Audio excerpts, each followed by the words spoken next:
Hello friends good morning welcome back to my channel with a new blog. आज হচ্ছে বুধবার আর ঘড়িতে এখন বাজছে 8টা। তো চলো বেশি কথা না বাড়িয়ে আজকের ভিডিওটা এখন থেকেই শুরু করছি, আর তোমরাও দেখতে থাকো আজকে সারাটা দিন আমি ঠিক কী কী করে কাটাচ্ছি। তো চলো আজকে দিনটাকে এখন থেকেই শুরু করে দিই। যেরকমটা বললাম তোমার, বাইরে এখন মানে ঘড়িতে এখন বাজছে 8টা, আর বাইরের ওয়েদারটা জাস্ট দেখো। ফিল করতে পারছো কি না জানি না, বৃষ্টি পড়ছে মানে অনর্গল, কাল রাত থেকে বৃষ্টি পড়ে যাচ্ছে। আর ওয়েদারটা যে কি অসাধারণ আছে, কি অসাধারণ আছে তোমাদেরকে কি বলবো। ভালো করে খেয়াল করো, ক্যামেরাতে বোঝা যাচ্ছে কিনা জানি না, তবে হ্যাঁ কন্টিনিউয়াসলি কিন্তু বৃষ্টি হয়েই যাচ্ছে।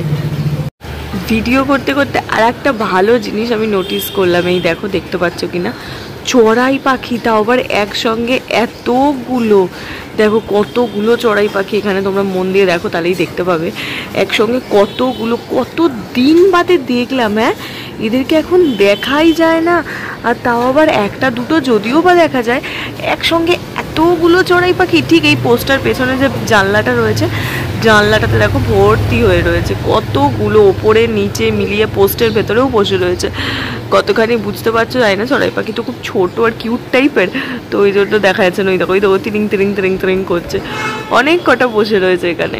বহুদিন বাজে আজকে এতগুলো একসঙ্গে চড়াই পাখি দেখলাম। ইউজুয়ালি চড়াই পাখি এখন দেখাই যায় না, খুব কম, মানে একটা দুটো তো দেখাই যায় তাও, কিন্তু একসঙ্গে এত কটা আমি বহুদিন বাদে দেখলাম। আগে যখন আমাদের পুরনো বাড়ি ছিল, তাতে কড়িবর্গার ইয়ে ছিল আর কি, বহু বছর আগেকার সেটা বলছি, তখন আমি খুবই ছোট।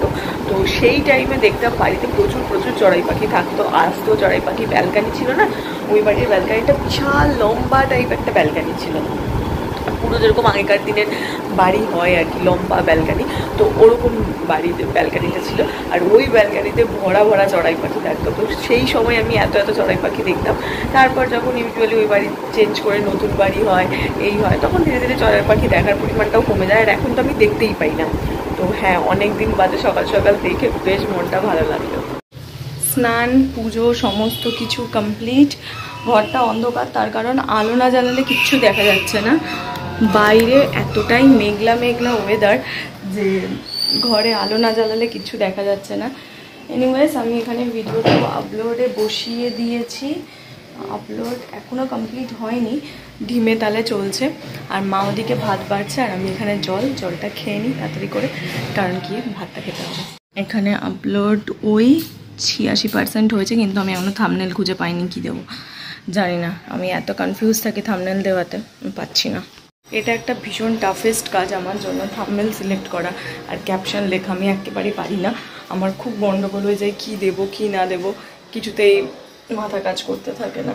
দেখি আমার মাথা খাটিয়ে কি পাই, তাহলে সেইটা ওখানে অ্যাপ্রোপ্রিয়েট হয় কিনা দেখে আবার তারপর ওখানে লিখতে হবে। তো ওটার একটু সময় আছে, কিন্তু 11:30 নাগাদ পাবলিশ করি, তার আগে ভেবেচিন্তে কিছু একটা দিয়ে দেবো। দেখি এখন মোটামুটি 9:45 বাজে, তাড়াতাড়ি করে খাওয়া দাওয়াটাও সেরে নিই, তারপর একটু রেস্ট করতে করতে মাথা থেকে খেলানোর চেষ্টা করব। রেডি হয়ে গেছি, আজকে এই ড্রেসটাই পরলাম, কারণ গরমের ঠেলায় না এগুলো পরতে পারি না। যদিও এটা কমপ্লিটলি সুতি, তাও আমি মাত্র এটাকে 2 বার পরেছি, তো সেই কারণে সুতিটা সে এখনও সফট সুতিতে পরিণত হয়নি, তো সেই জন্য গরমের মধ্যে এগুলো পরি না। আর এখন তো ওয়েদার দারুণ চলছে, তো সেই কারণে এগুলো পরলে এখন কমফোর্টেবলি ফিল হয়। তো সেই কারণে আজকে এই ড্রেসটা বার করলাম, যে এটা তো গরমে খুবই কষ্ট হয়, পরতে পারি না ঠিকঠাক করে। তো যেহেতু পুরোটাই কাটানের, কিন্তু কি হয় বলো তো, সুতির জিনিসটা যদি বেশ কভার পরার পর ধোয়া হয় তখন একেবারে সফট নরম হয়ে যায়। আমি এটা মাত্র পয়লা বৈশাখের পর 2 দিন, মানে পয়লা বৈশাখের দিন করেছি আর একদিন করেছি, টোটাল 2 দিন করেছি। তো তারপর আর পরা হয়নি, তো সেই কারণে 2 দিন 2 বারই কাচা হয়েছে, এটাকে সেই মতন কাচা হয়নি। তো ভাবলাম ঠিক আছে আজকে আবার পরে ফেলি, কাচা যাবে, ওয়েদারটাও খুব সুন্দর আছে, তো ভালোও লাগে, নিজের দেখতে ভালো লাগে, আর ড্রেসটাও খুব ভালো। তো যাই হোক, কাকু আজকে আসতে পারবে না, কাকু একটা অন্য রিক্সাও পাঠিয়ে দিয়েছে, সে নিচে দাঁড়িয়ে রয়েছে। তো বেরিয়ে পড়ি, তো চলো বেরিয়ে পড়ি। বাবারে শক্ত হয়ে গেছে, বৃষ্টি ঝিরঝির করে এখনও পড়ছে। আর কোথায় সে দাঁড়িয়ে আছে নতুন রিক্সা, তাকে এবার খুঁজি সে কোথায় আছে। ওপর থেকে তো দেখলাম, এবার এখানে দেখি কোথায় আছে। যাচ্ছি,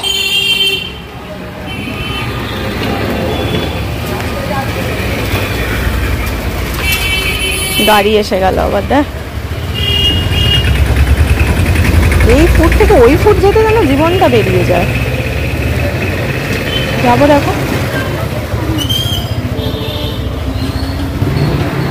টাটা। অফিস থেকে আজকে অনেকক্ষণ আগে বাড়ি চলে এসেছি। এখন ঘড়িতে বাজছে প্রায় 8:45। অনেকক্ষণ আগে বাড়ি এসেছি। এসে মায়ের সঙ্গে বেশ কিছুক্ষণ ধরে বক বক বক বক, না এই কথা ওই কথা সেই কথা, অফিসের এই কথা ওই কথা করতে করতে অনেকটাই লেট হয়ে গেল। তো একটু খিদেও পাচ্ছিলো, আজকে অফিসে খেতে পারিনি, তো সেই জন্য এসে খেয়েও নিলাম, যে আর কি চিড়ে ভাজাটা নিয়ে যাই সেটা এখানে এসেই খেয়ে নিলাম। কিন্তু হ্যাঁ, এখনও আজকে আমি টিভিটাকে অন করিনি। এইবার একটুখানি দেখতেই পাচ্ছ আমি অলরেডি হাফ শুয়ে পড়েছি, হাফ শুয়ে কি মানে শুয়েই পড়েছি, কারণ কোমরটাতে খুব কটকট কটকট করছে। এবার একটু টান হলাম, কোমরটা যেন মনে হচ্ছে রিলিফড। এবার যাই হোক দেখি এবার তোমার টিভিটা খুলি, টিভির মধ্যে কি দেখতে পাই না দেখতে পাই সেগুলো সব একটা একটা করে দেখি, না হলে গান শুনবো, আর কি করবো বলো। এই তো নর্মাল লাইফ, এই তো নর্মাল জীবন। আজকের দিনটা এইভাবে কাটাবো, ব্যাস কালকে আবার সকালে অফিস, এই তো ডেলি রুটিন। আলাদা তো কিছুই হয় না। এই রোববারটা একটু আলাদা কাটালাম, পরের রোববার রথ আছে, দেখা যাক যদি আলাদা কিছু কাটাই সেটাও তোমাদের দেখাবো। যা করবো না করবো লাইফের সব কিছু ছোটোখাটো বিষয় তোমরা তো ডেফিনেটলি আপডেট পেতে থাকবে। তো যাই হোক, হ্যাঁ আমি একটু টিভি দেখি।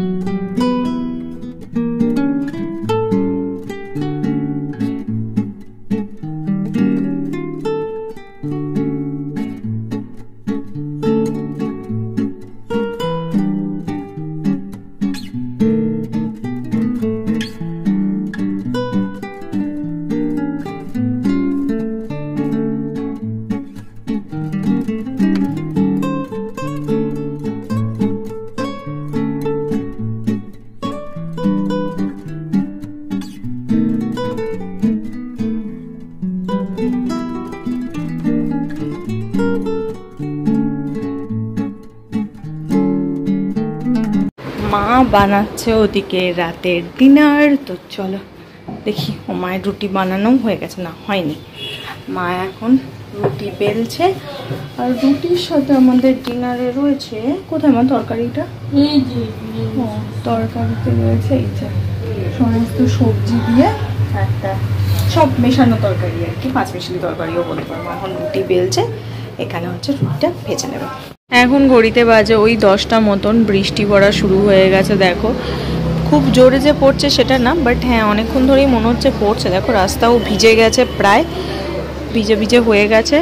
এখন স্পিডটা একটু কমলো, টিপি টিপি টিপি টিপি করে পড়ছে, কিন্তু যদি এটা ভালোভাবে হয় তাহলে তো ব্যাস আর কিছুই চাই না।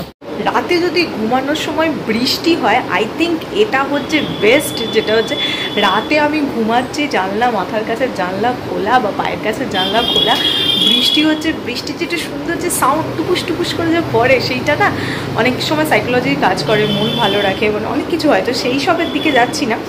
তো তোমরা বলতে পারো থেকে থেকে আমি এত সাইকোলজি নিয়ে বলি কেন, কারণ আমার পেপার ছিল সাইকোলজি, আর আমার প্রচণ্ড ভালো লাগে সাইকোলজির প্রতি, আমার প্রচণ্ড ইন্টারেস্ট, আমার খুব ভালো লাগতো ব্যাপারটা। তো যাই হোক, ইন ফিউচার ওটা নিয়ে আগানো হয়নি, অনেক কিছু অনেক অনেক বড়ো কিছু ব্যাপার স্যাপার আছে। তো যাই হোক ওটা বাদ দাও। তো যেটা বলছিলাম, হ্যাঁ রাতে যদি এই ঘুমানোর সময় বৃষ্টি হয়, আই থিঙ্ক এটা হচ্ছে ভালো কিছুই হতে পারে না। তো বৃষ্টি শুরু হয়ে গেছে, আমি আশা করবো যেন ঝমঝম ঝমঝম করে হয়, সেটাই উইশ করছি। যদি হয় তাহলে খুব ভালো হবে, যেন কালকে সকালবেলা যখন জানলা খুলবো দেখবো যেন হ্যাঁ বাবা জল জমে গেছে, রাতে সাংঘাতিক বৃষ্টি হয়েছে, ওয়েদারটা একদম ফর স্লিপ। এখন হচ্ছে চুপচাপ গিয়ে বিছানায় ঘুমিয়ে পড়ার কথা। পেছনে তো বিছানা রেডি হয়ে গেছে, মানে ওরা আমাকে ডাকছে, বলছে আয় এবার শো। তো হ্যাঁ এবার যাবো। আর বাইরের তো ওয়েদারটা তোমাদের দেখিয়েই দিলাম, বৃষ্টি পড়া শুরু করে দিয়েছে। আমি কিন্তু জানি না যদিও কতখানি বৃষ্টি হবে বা কীভাবে বৃষ্টি হবে। বৃষ্টি পড়া দেখে আমি সঙ্গে সঙ্গে ওয়েদার রিপোর্টটা চেক করে নিলাম, আর দেখাচ্ছে 80% বৃষ্টি আছে। তো আমি প্রচণ্ড খুশি। আমি জানি ওয়েদার রিপোর্ট আমাকে সবসময় ধোঁকা দেয়, দিয়েওছে। তো সেই কারণে আমি যে খুব একটা বিলিভ করছি সেটা না, কিন্তু যেহেতু বাইরে বৃষ্টি পড়ছে তো মনে একটু হলেও ক্ষীণ আসা যাচ্ছে যে রাতটা যদি অ্যাটলিস্ট খুব শান্তিতে কাটে, কারণ আজকে আমার সকাল থেকে খুব খারাপ গেছে, খুব খারাপ গেছে। তো সেই কারণে আমি খুব চেষ্টা করছি যদি রাতটা খুব শান্তিতে কাটে। তো সেই আশার জন্যই ওয়েদার রিপোর্টটা চেক করে ফেললাম। তো এখনও বৃষ্টি হচ্ছে, পরিমাণটা আগের চেয়ে একটু বেড়েছে। যদি একদম ঝমঝমিয়ে বৃষ্টি আসে তাহলে তো খুব ভালো। জানলা ফাল্লা খুলে ভালো করে পর্দা টেনে দিয়েছে যাতে আরাম করে ঘুমাতে পারি। তবে হ্যাঁ একটা প্লাস পয়েন্ট আছে, মশা কিন্তু হয় না, যার জন্য শুতে পারি। না হলেও একটা জায়গায় কী হয় বলো তো, জানলা খুলে প্রচুর মশা হয়, যার জন্য শোয়া যায় না। তোমার হচ্ছে গুড নাইট জ্বালতে হয়, ওই কয়েল তো আমি একটু সহ্যই করতে পারি না, গুড নাইট ফুড নাইট আমার খুব একটা ভালো লাগে না, কিন্তু একান্ত পরিস্থিতি অনুযায়ী তো করতেই হয়। কিন্তু যাই হোক এখানে একটা টাচুট একটা ভালো ইয়ে হচ্ছে, কোনো মশা নেই, মানে মশার উৎপাতটা এখনও পর্যন্ত ফিল করিনি। শীতকালে কি হবে জানি না, বাট গরমকালে এখনও পর্যন্ত কোনো রকম কোনো মশার উৎপাত এখানে নেই। তো যাই হোক চলো, তো যেটা বললাম এই জিনিসটা মানে বৃষ্টি থাকলে আমার রাত প্রচণ্ডই ভালো কাটে। তো আই থিঙ্ক আজকের রাতটাও ভালো কাটবে, ভালো কেটেছে কি কাটেনি তার ডিটেল আমি কাল সকালে উঠে তোমাদেরকে দেবো। তো এখন খুশি খুশি মনে হলে আজকের ভিডিওটাকে এখানেই এন্ড করে দিচ্ছি, কারণ বৃষ্টি হচ্ছে আর আমাকে বিছানা ডাকছে, মনে হচ্ছে কানে হেডফোন দিয়ে মিষ্টি করে গান চালিয়ে সুন্দরভাবে ঘুমিয়ে উপভোগ করি এই সিজনটাকে। তো যাই হোক, আর বৃষ্টি মানেই প্রেমের ওয়েদার, বৃষ্টি মানেই মানে কি বলবো, মনসুন হচ্ছে একটা ভীষণ ভালো সিজন আমার কাছে। তো সেই সিজন এখন শুরু হয়ে গেছে আর আমার তো প্রচণ্ডই ভালো লাগে। ঘর থেকে ভালো লাগে অবশ্য, বাইরে থেকে কিন্তু একদমই ভালো লাগে না, কাদা প্যাচ প্যাচের রাস্তা সেটা ভালো লাগে না। ঘরের মধ্যে থেকে ভীষণ ভালো লাগে বৃষ্টির ওয়েদার, আর বৃষ্টি ভিজতে তো সবারই ভালো লাগে। তো যাই হোক চলো তাহলে আজকের ভিডিওটা এইটুকুনি রাখছি, তোমাদের সঙ্গে দেখা হচ্ছে কালকে সকালে একটা নতুন ভিডিওতে। আর এই ভিডিওতে যদি কিছু ভালো লাগে তো প্লিজ লাইক শেয়ার আর সাবস্ক্রাইব করে দিও আমার চ্যানেলটা। তো চলো টাটা বাই বাই, তোমাদের সঙ্গে দেখা হচ্ছে কালকে সকালে একটা নতুন ভিডিওতে। টাটা।